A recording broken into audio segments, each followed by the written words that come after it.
Good evening friends मु पुष्पांजलि satapathy मो चैनल समस्त दर्शकों को आदर सहित नमस्कार करुँची।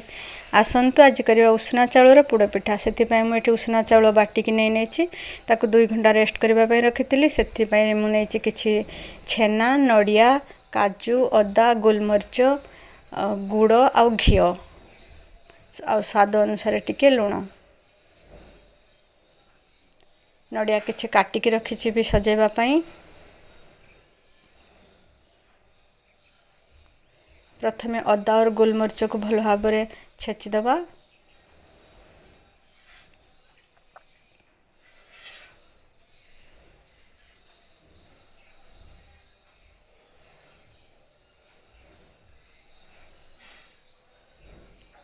छेनारे में जो बाउल रे छेना थिला सेथिरे मु उषुना चाउल बटा दे दूची आ सब सामग्री को दे देबी खाली कटा नड़िया और काजू छाड़ी आ सब सामग्री से मु पकईकी ताकू भल भाव में हाथ में मिसई देवी।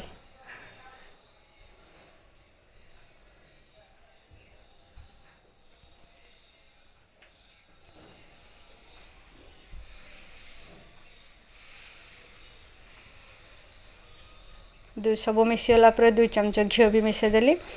एठी कदली पत्र रे केक रो जो डिश अच्छी से भल भाव में मु सजे देछि से घी भी 4 पट मारिदेवा। आज मु ए पिठाटा को ओभन रे तैयारी करी।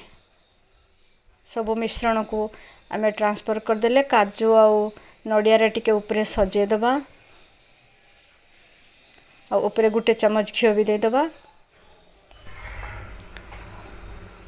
आधा घंटा 250 डिग्री में हम आधा घंटा को बेक करिबा।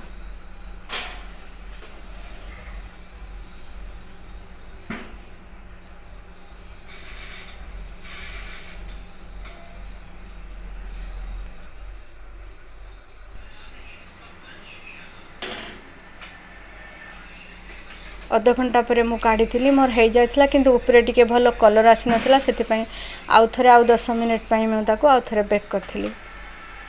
ऊपर भल भाव में कलर आ जाए पिठाटी आमर रेडी हो जाए। चलतु सर्व करवा।